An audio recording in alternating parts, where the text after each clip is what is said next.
नमस्कार, मैं हूं आचार्य संदीपन। आप देख रहे हैं मिडनाइट एक्सप्रेस।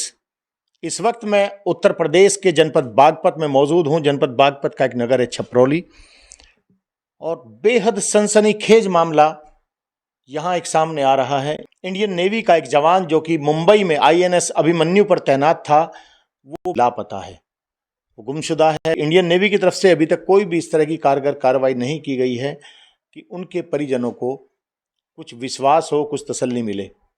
जो जवान गायब हुआ है मुंबई से, उसके माता पिता छपरौली से मुंबई जा चुके हैं। इस वक्त हम उस जवान के दूसरे परिजनों के साथ मौजूद हैं। उनके चाचा हैं, उनके ताऊ हैं, उनके दूसरे भाई हैं।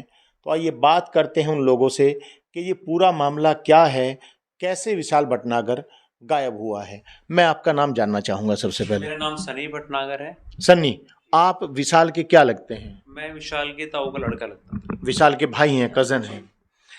ये क्या मामला है? विशाल भटनागर कहाँ तैनात था और कैसे वो गायब हुआ, कहाँ गायब हुआ? विशाल अभी 1.5 साल पहले नेवी में नियुक्त किए गए थे। INS अभिमन्यु है, एक शेफ के पद पे नियुक्त किए गए थे। बट अभी रिसेंटली दिवाली की छुट्टी वो आए हुए थे। छुट्टी आने के बाद वो सडनली कोई फ़ोन आता है वहाँ से कि आपका जो भाई है विशाल वो मिल नहीं रहा है। तो हमने जैसे ही मतलब उस कॉल को अटेंड किया, चाचा चाची ने जैसे वो लिया ये कितनी तारीख की बात है? ये 3 नवंबर 2022 की बात है। किस टाइम की बात है? ये अराउंड शाम की बात है, लगभग 5:30-6 बजे के आसपास। 5:30-6 बजे किसके नंबर पे कॉल आया? ये चाची के नंबर पे फ़ोन आया। मतलब कि विशाल की मम्मी के नंबर पे कॉल आया। कॉल आया। कॉल करने वाला कौन था? वो जहाँ से उनकी रिपोर्टिंग जो सर रहे होंगे उन्होंने कॉल किया है। कोई लेडी है, आई थिंक वो रही होंगी जो उनकी रिपोर्टिंग थी। नहीं नहीं, लेडी रही होंगी कि थी लेडी ये फोन पे? कंफर्म नहीं है कि मुझे आया किस कॉल, बट वहाँ से आया जो कॉल है वो सर हैं या मैडम है, किनके द्वारा कॉल वो किया गया है। बट कॉल रिसीव हुआ, उनकी गैर मौजूदगी का उन्होंने बता दिया कि वो यहाँ पे विशाल कुछ दिनों से गायब चल रहे हैं। कुछ दिनों से गायब चल रहे हैं? नहीं, ये आपने बताया कि 3 नवंबर को फोन आया, और 3 नवंबर को उन्होंने ये बताया कि कुछ दिनों से गायब चल रहे हैं। जी, यानी कि वो 3 नवंबर से पहले से गायब हैं। एग्जैक्टली। दरअसल वो वहाँ पे अवेलेबल ही नहीं थे, तो उन्होंने इस चीज़ को हमसे कंफर्म करने के लिए फ़ोन किया कि विशाल घर पे तो नहीं है, कहाँ पे हैं। तो बिल्कुल साफ शब्दों में हम लोगों ने भी मना कर दिया कि भाई हमारे यहाँ से दिवाली की छुट्टी करके विशाल जा चुके हैं, आपके ही कैंप में बैरक में होने चाहिए। तो उन्होंने इस चीज़ को फिर थोड़ा सा और मतलब रिपीटेडली कॉल किया, नेक्स्ट मॉर्निंग भी कॉल किया, बोला कि ऐसा कुछ नहीं है, हमारे यहाँ भी नहीं है, वो मिसिंग चल रहे हैं 1-2 दिन से। प्लीज़ उसको जो जैसे भी आप यहाँ पर आइए और हमारी हेल्प कीजिए। तो सेम डे ही, वेरी सेम डे, चाचा चाची और विशाल के छोटे भाई हिमांशु भटनागर यहाँ से तत्काल ही निकल जाते हैं। मुंबई पहुँचने में 36 से 40 घंटे उन्हें लग जाते हैं। वहाँ पहुँचने के बाद देखा तो कोई भी चीज़ वहाँ पे ऐसी नहीं थी जो उनके फेवर में दिख रही होती है। मतलब आप क्या कहना चाह रहे हैं ऐसे? मतलब कि फेवर में नहीं थी, मतलब कि वो लोग सपोर्ट नहीं कर रहे थे, या वो लोग कोई एग्जैक्ट इंफॉर्मेशन शेयर नहीं कर रहे थे? नेवी, मैं स्पष्ट शब्दों में बोलना चाहूँगा, इंडियन नेवी उनको बिल्कुल भी सपोर्ट नहीं कर रही थी। कुछ भी जो नॉलेज थी, जो भी इन्फॉर्मेशन थी, सब हाइड कर रही थी। कुछ भी मतलब ऐसा नहीं था कि बिल्कुल साफ सुथरे में कुछ दिख जाए, ऐसा कुछ भी कोई उम्मीद नहीं हमें दिख रही थी। चाचा चाची वहाँ से पहुँचे हुए हैं काफ़ी दिन से, 7-8 दिन आज उन्हें हो गए वहाँ पे पहुँचे हुए। परिवार बिल्कुल परेशान है, घर में ताला पड़ा हुआ है, वहाँ पे कुछ भी सपोर्ट नहीं मिल रहा है, लोग काफ़ी परेशान घूम रहे हैं। और मैं गुहार लगाऊंगा माननीय श्री प्रधानमंत्री नरेंद्र मोदी जी से कि जल्द से जल्द मेरे भाई विशाल भटनागर का पता लगाएं और जल्द से जल्द हमारे परिजनों को सपोर्ट करें। कोई चीज़ उन्होंने अभी शेयर की, जैसे कि आपके चाचा चाची वहाँ मुंबई में मौजूद हैं, FIR भी वहाँ कराई गई होगी, जाहिर सी बात है। तो कोई चीज़ आपके साथ शेयर की है उन्होंने? कोई जानकारी मिली हो उन्हें विशाल के गायब होने से लेकर आज तक के बीच का कोई जो घटनाक्रम रहा, पुलिस ने उन्हें कुछ बताया हो? पुलिस इस चीज़ में बहुत काफ़ी सपोर्ट कर रही है, वो बिल्कुल सराहनीय काम कर रहे हैं। उनकी कुछ SIT जो स्पेशल इन्वेस्टिगेटिंग टीम होती है वो काम कर रही है, तो उनसे भी कुछ जानकारी हासिल होने में समय लग रहा है। देखिए, मैं आपको एक चीज़ यहाँ बता दूँ। आज जब हमने मुंबई पुलिस का जो थाना है उरण, उसके सीनियर इंस्पेक्टर सुनील पाटिल से बात की, तो सुनील पाटिल का स्पष्ट रूप से कहना ये था कि जब वो इंडियन नेवी के बेस में जाते हैं इन्वेस्टिगेशन के लिए, उन्होंने टोटल 13 लोगों की एक टीम बना रखी है, जो जानकारी हमें सुनील पाटिल ने दी। मिस्टर सुनील पाटिल ने हमें बताया कि जब उनका आईओ नेवी बेस पे इन्वेस्टिगेशन के लिए पहुंचा तो उसे करीब 1.5 से 2 घंटे बाहर गेट के पास, यानी कि गेट के बाहर इंतजार करना पड़ा। नेवी ऑफिसर्स ने उसको अंदर नहीं लिया, उस ऑफिसर के लिए दरवाजा नहीं खोला। इससे साफ जाहिर है कि इंडियन नेवी विशाल भटनागर की गुमशुदगी को लेकर के संजीदा नहीं है। विशाल भटनागर की तलाश को लेकर के वो एकदम से लापरवाह हैं। बल्कि ये कहना भी गलत नहीं होगा कि जिस तरीके से पुलिस के साथ उनका उपेक्षापूर्ण रवैया है, कहीं ना कहीं इंडियन नेवी के ऑफिसर्स कुछ ना कुछ छिपाना चाह रहे हैं। एक चीज हम आपको और बता दें, अभी 2 दिन पहले हमने इंडियन नेवी के 2 ऑफिसर्स, जिन्होंने एक अपना नाम रोहित बताया और दूसरे जो कैप्टन थे उन्होंने अनूप शर्मा अपना नाम बताया, लेकिन दोनों ने ही मीडिया से बात करने से स्पष्ट रूप से इनकार कर दिया। दोनों नेवल ऑफिसर्स ने हमें ये कहा कि वो मीडिया से सीधे बात नहीं कर सकते।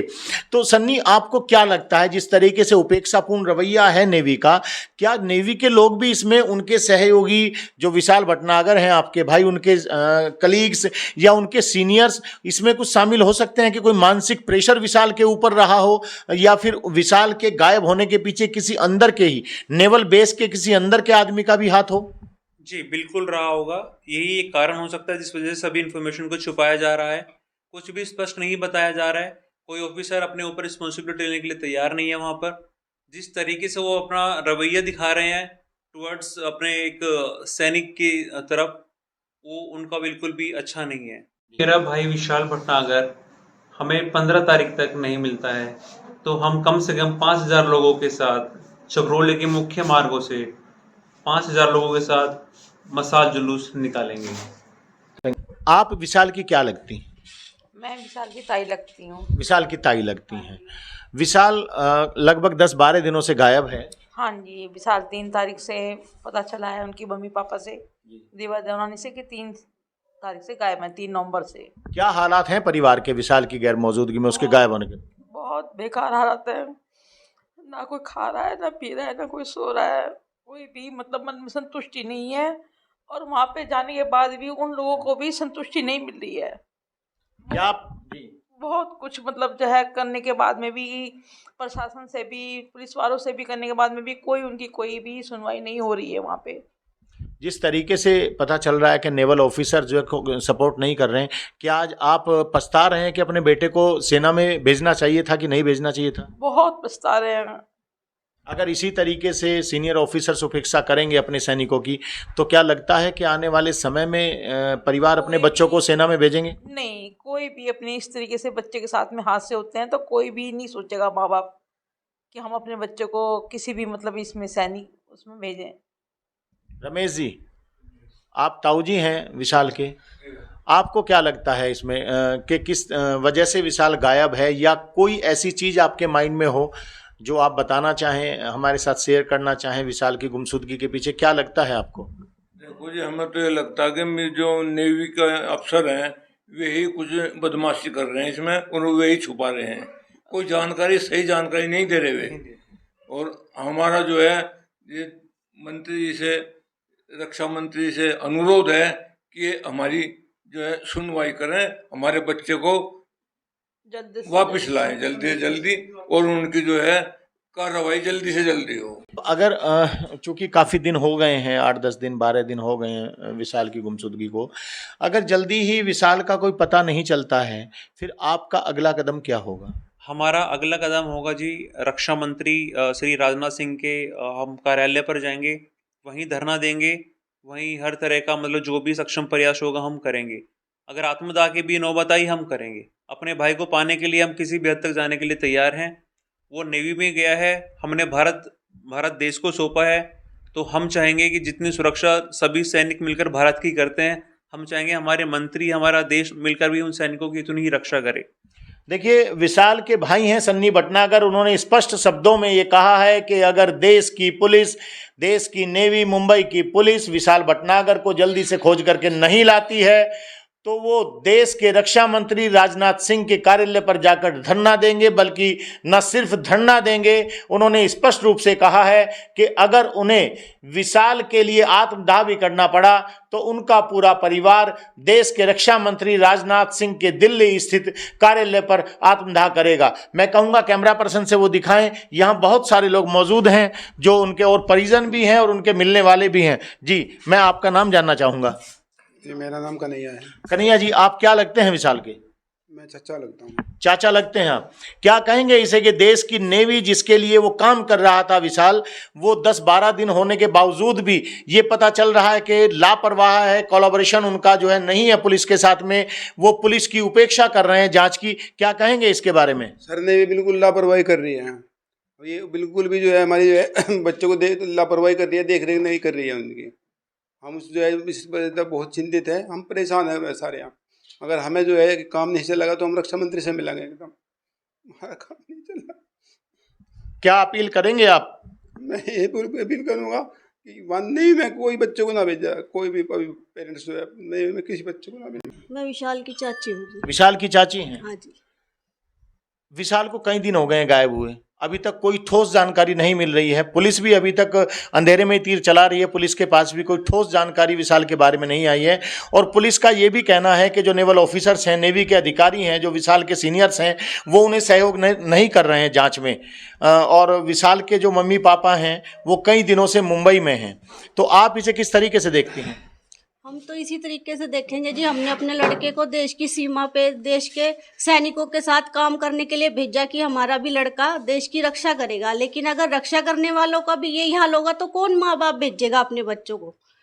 हमारा बच्चा तो सही सलामत वापस आ जाए, बस सरकार से यही अपील है हाथ जोड़ से कि हमारा बच्चा सही सलामत वापस दे दो। बस हमें नहीं पता वो कहाँ पर है, कहाँ से लापता हुआ है। इसमें नेवी वालों का काम है या किसका काम है, लेकिन बस हमारा बच्चा सही सलामत वापस आ जाए। तो देखिए, ये थी चाची विशाल भटनागर की। और अब बात करते हैं जो विशाल के कुछ दोस्त खड़े हैं पीछे, उनसे भी जानकारी लेते हैं। जी, आपका नाम क्या है? रविंद्र शर्मा मेरा नाम है जी। रविंद्र जी, जिस तरीके से नेवी और पुलिस मिलकर जो ना दोनों जना हमें मदद नहीं मिल रही वहाँ से, और उनको चाहिए था कि मदद कराएं हमारी, लेकिन पता चलता है कि दोनों लापरवाह हैं। क्या लगता है कि नेवी में भेजने के बाद या आर्मी में भेजने के बाद इस तरीके से एक माँ बाप मजबूर हो जाते हैं? देखिए, इस तरीके से कोई भी माँ बाप जो है ना, कोई भी नहीं भेजेगा इस तरीके से अपने आर्मी में। प्रधानमंत्री बड़ी बड़ी बातें करते हैं कि भाई हम जो ना हमारे ऑफिसर जो है ना सुरक्षित हैं। कहाँ सुरक्षित हैं बताओ? जब एक एक बच्चा जो लापता हो रहा है तो किस तरीके से सुरक्षित है? क्या अगर कोई सीनियर ऑफिसर गायब हो जाता तब भी क्या ऐसी स्थिति होती? नहीं, मेरा मानना ये नहीं कि शायद कोई बड़ा ऑफिसर गायब हो जाता, शायद जो ना उसको जल्दी ढूंढ लिया जाता, लेकिन छोटा होने की वजह से वो शायद नहीं इस पर केयर कर पा रही। यानी कि आपका कहना ये है कि जो सेनाएं हैं हमारी, वो अपने छोटे कर्मचारियों को लेकर के, सैनिकों को लेकर के बहुत ज्यादा लापरवाह हैं। बिल्कुल सतर्क नहीं है जिस बारे में। जितने भी छोटे पोस्ट के आदमी हैं और जितने भी हमारे सैनिक हैं, उनसे जो है ना बिल्कुल भी लापरवाही बरत रहे हैं। क्या माना जाए कि मुंबई यहाँ से हजारों किलोमीटर दूर है और एक बेबसी भी है उनके माँ बाप के सामने, विशाल के परिजनों के सामने, कि इतनी दूर तक जाना, वहाँ रहना? क्या कहीं ना कहीं जो इन्वेस्टिगेटिंग एजेंसी हैं, जांच एजेंसी हैं, वो इसका भी फायदा उठाती हैं कि आदमी हाथ पैर मार के वापस लौट जाएगा, कुछ नहीं होगा? शायद ऐसा ही है। उन लोगों को पता होता है कि ये लोग कुछ नहीं कर पाएंगे। मीडियम जो क्लास होती है वो क्या करते हैं कि पुलिस के पास भागते हैं, नेताओं से अपनी अप्रोच लगाते हैं।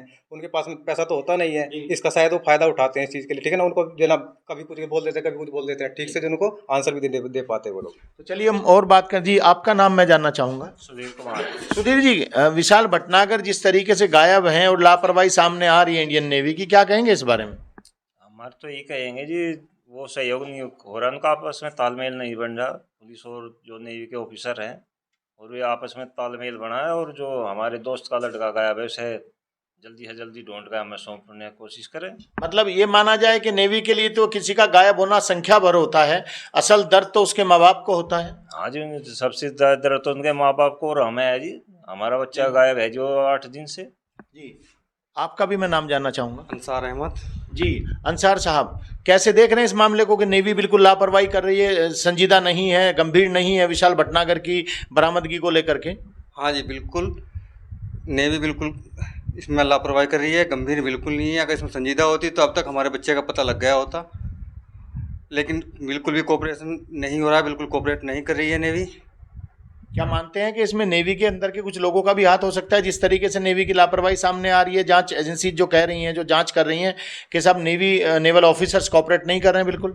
हाँ, संभव है कि ऐसा हो, लेकिन अगर नेवी बार बार ऑफिसर्स जा रहे हैं, गेट पर खड़े हो रहे हैं 2-2 घंटे तक, खड़े होने के बाद भी उनसे जो है संपर्क नहीं किया जा रहा है, उन्हें अंदर नहीं लिया जा रहा है, तो कहीं ना कहीं इस पर प्रश्न चिन्ह तो लगता है। प्रश्न चिन्ह लगता है। देखिए, मैं एक बात आपको बता दूं, अभी अंसार अहमद ने भी ये कहा कि अगर नेवल ऑफिसर्स पुलिस के लिए दरवाज़ा नहीं खोल रहे हैं अपने बेस का, 2-2 घंटे पुलिस ऑफिसर्स को, जो जांच अधिकारी हैं उनको गेट पर खड़ा होना पड़ रहा है, तो कहीं ना कहीं सवालिया निशान लगता है नेवल ऑफिसर्स की भूमिका पर, और उनके ऊपर संदेह होना लाजमी है। तो चलिए कुछ और लोगों से बात कर लेते हैं विशाल को लेकर के। जी, आपका नाम क्या है? मेरा नाम सागर है। सागर, विशाल आपका दोस्त है? Yes sir. कैसा लड़का है विशाल? बहुत अच्छा लड़का है सर, पढ़ाई में भी हमसे बहुत अच्छा है, हमसे बहुत अच्छा लड़का है सर। बहुत पढ़ता है, मतलब यहाँ से पढ़कर गया था, बहुत बढ़िया वहाँ पर क्या अपील करेंगे देश के प्रधानमंत्री से विशाल भटनागर की बरामदगी को लेकर के, उसे उसकी तलाश को लेकर के? हाँ जी, हम अपील करते हैं कि सर हमारे दोस्त को जल्दी से ढूंढा जाए। अगर विशाल भटनागर के साथ ऐसा हो रहा है, कल को आपको ऑफर दिया जाए कि नेवी में चले जाओ या इंडियन आर्मी में चले जाओ, एयरफोर्स में चले जाओ, कैसा लगेगा? जाओगे? नहीं सर, नहीं सर, नहीं जाओगे? नहीं जाएंगे। जी, कुछ कहना चाह रही हैं आप? जी, आगे आ जाइए। जी, आ जाइए प्लीज। क्या नाम है आपका? बालेश जी। हाँ बालेश जी, क्या कहना चाह रही हैं प्लीज? कहना ये चाहते हैं कि जो हमारा बच्चा नहीं मिलेगा तो हम कोई भी किसी भी बच्चे को नहीं भेजेंगे, कहीं भी नौकरी पे, सरकारी पे भेजेंगे नहीं, नेवी में या किसी भी फौज की कैसी भी नौकरी हो हम नहीं भेजेंगे। देखिए, आप देख रहे हैं कि यहाँ जो महिला हैं, बालेश नाम है उनका कहना ये है कि अगर विशाल भटनागर को जल्दी ही ढूंढ करके उनके परिजनों को नहीं सौंपा जाता है तो यहाँ कोई भी बच्चा आर्मी की किसी भी डिवीजन में वो अपने बच्चों को नहीं भेजेंगे, ना नेवी में भेजेंगे, ना आर्मी में भेजेंगे, ना एयरफोर्स में भेजेंगे। जी, आप भी कुछ कहना चाह रही हैं? जी, हमारा बच्चा आना चाहिए, कहीं भी हो, किसी तरह से हमारा बच्चा, हम परेशान है, बहुत ज़्यादा परेशान है। हमारा बच्चा बहुत सीधा है, बहुत गाँव है, और हमारे बच्चे गैल्यू क्या हुआ, ये चाल सब नेवी वालों की है। हम अपने बच्चे को कभी भी, किसी भी बच्चे को हम अपना नेवी में, एयरफोर्स में या आर्मी में हम नहीं भेजेंगे, फौज में।